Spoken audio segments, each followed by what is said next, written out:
Mark Carter, 28, a beachcomber with a knack for uncovering treasures, stumbled upon a shiny gold object half buried in the sand. Excitement filled him as he hurried to the local jeweler, dreaming of a potential windfall. But as the jeweler examined the gold find, Mark's anticipation shifted to sheer astonishment. But before we start, smash the like button and make sure to subscribe if you haven't, and hit that notification bell so that you won't miss any new stories. Mark waited in suspense as the jeweler, Mr. Wilson, inspected his newest find.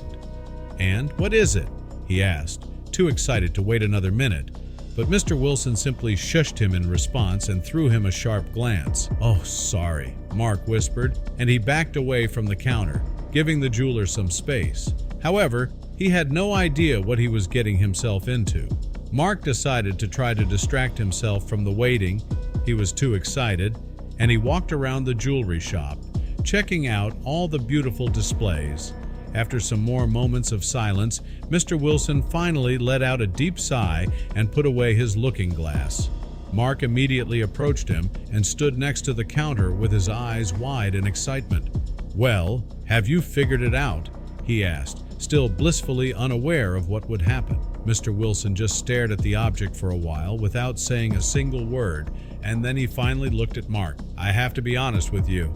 I have never seen something like this in my life. Not with my own eyes, at least. I have to discuss this with a colleague, if you don't mind." Mark's eyes widened and he nodded. "Of course, please. Do get in touch with me when you find any information," he said, reaching for the coin, wanting to take it home with him for the time being. But Mr. Wilson stopped him. Before Mark could even take the coin, Mr. Wilson had already snatched it from the counter and held it behind his back. "I'm sorry, sir, but I can't just let you take this with you. I need to keep it here so that my colleague can have a look at it when he arrives," he said. Mark raised an eyebrow in suspicion. "Well, it's still mine. I found it. Now give it to me." However, Mr. Wilson refused to hand the object back to Mark. Mark was really losing his patience now. He slammed his fist on the counter. "Give it back now!" he exclaimed, and Mr. Wilson let out a deep sigh. "All right, listen. Here's what we're going to do. Just let me take this into my back office to take some pictures of it to show to my colleague. After that, you can take it home with you if you don't trust me to keep it safe for you," Mr. Wilson said, emphasizing that last part. Mark suddenly felt a pang of guilt for mistrusting this man who was obviously just trying to do his job, but he was also relieved. "I'm in no hurry to leave," he said apologetically. Mr. Wilson nodded and disappeared into the back office without saying another word, leaving Mark alone in the shop. Mark could hear Mr. Wilson talking on the phone. He didn't want to be rude. He had already offended Mr. Wilson enough. And suddenly, he noticed that it was quiet. Very quiet. He couldn't hear Mr. Wilson talking on the phone anymore, but he heard no other noise at all. "Mr. Wilson, is everything okay back there?" he asked, but he received no answer. Perhaps something had happened to the old man. He finally got behind the counter and pushed open the door of the back office. The room was empty, and Mr. Wilson was nowhere to be seen. Standing in the eerily quiet office, Mark's confusion melded into anger. As Mark stood in the silent office, a chilling realization dawned on him. Mr. Wilson had disappeared, and he had taken Mark's mysterious gold object with him. Fueled by a mix of anger, curiosity, and a sense of injustice, Mark felt compelled to act. Resolved to take action, Mark made his way to the local police station, the weight of his gold object's disappearance heavy on his mind. He entered, his resolve firm, ready to report the bizarre incident and find some answers. At the police station, Mark's story was met with raised eyebrows and a tangle of red tape. Their skepticism and adherence to procedure frustrated Mark, who felt his hope for assistance dwindling. Despite the wall of skepticism, Mark refused to be deterred. His persistence finally caught the attention of one detective, who saw something in Mark's earnestness. The detective, intrigued by the unusual nature of Mark's case, decided to collaborate with him. Together, they set out to unravel the mystery. Their alliance an unusual blend of civilian passion and police expertise. They collected every scrap of information, no matter how trivial it seemed, hoping to build a clearer picture of the enigmatic Mr. Wilson. During their inquiries, a pattern began to emerge about Mr. Wilson's behavior before his disappearance. Shopkeepers and customers alike described a change in his demeanor. The anecdotes about Mr. Wilson's recent conduct painted a picture of a man increasingly troubled by something unseen. Just when their leads seemed to be reaching a dead end, an unexpected development reignited their hope. Mark returned to Mr. Wilson's jewelry shop. A chilling sight greeted him. The once orderly shop was now in complete disarray, the aftermath of a break-in. Glass cases were shattered, drawers flung open, and contents strewn about. The extent of the ransacking was thorough, suggesting a frantic search for something valuable. It was clear that someone else was desperately searching for something, possibly the same gold object. Realizing the gravity of the situation, Mark pulled out his phone and dialed the detective. He reported the break-in, his voice steady but filled with urgency. Upon the detective's arrival, they conducted a thorough search of the shop. To their surprise, they uncovered a hidden compartment behind a loose wall panel. Inside, they found an array of personal effects and cryptic notes that belonged to Mr. Wilson. Among the notes was a series of numbers and letters that seemed indecipherable at first glance. Could this be a code or clue related to the gold object? The discovery added a new dimension to their investigation. Intrigued by the cryptic notes, Mark and the detective scrutinized the series of numbers and letters. The sequence seemed random, but they suspected it was a coded message, possibly linked to the gold object. They analyzed each character, pondering its significance, and began to consider various methods of decryption. The investigation prompted Mark and the detective to explore Mr. Wilson's past. They discovered that Mr. Wilson had a history of dealing with rare and unique items. They learned about Mr. Wilson's reputation in the antiquities and rare items community.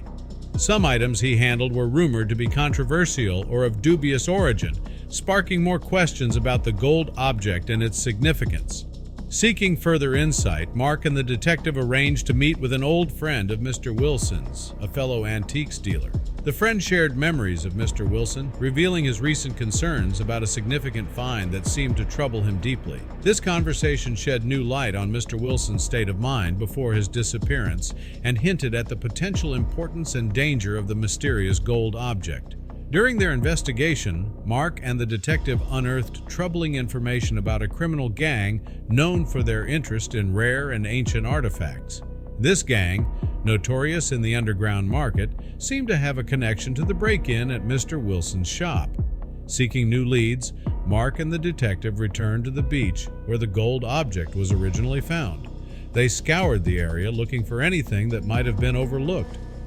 While combing the beach, Mark and the detective encountered members of the criminal gang. The meeting quickly escalated into a tense standoff, with both sides assessing the other. In the heat of the confrontation, one of the gang members, caught off guard, let slip a reference to a code, the same sequence found in Mr. Wilson's notes. This inadvertent revelation was a critical piece of information.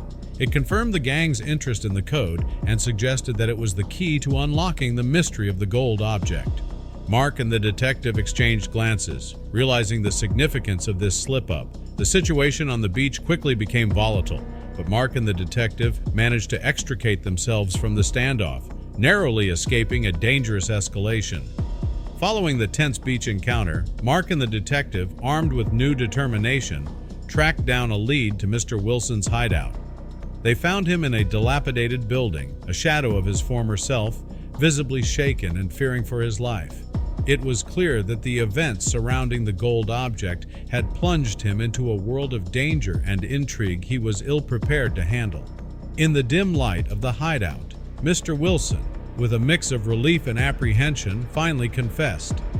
The gold object, he revealed, was part of a larger artifact, one with significant historical value and shrouded in mystery. His voice trembled as he recounted how his discovery had unwittingly entangled him in a dangerous game with high stakes, far beyond the quiet life of a jeweler.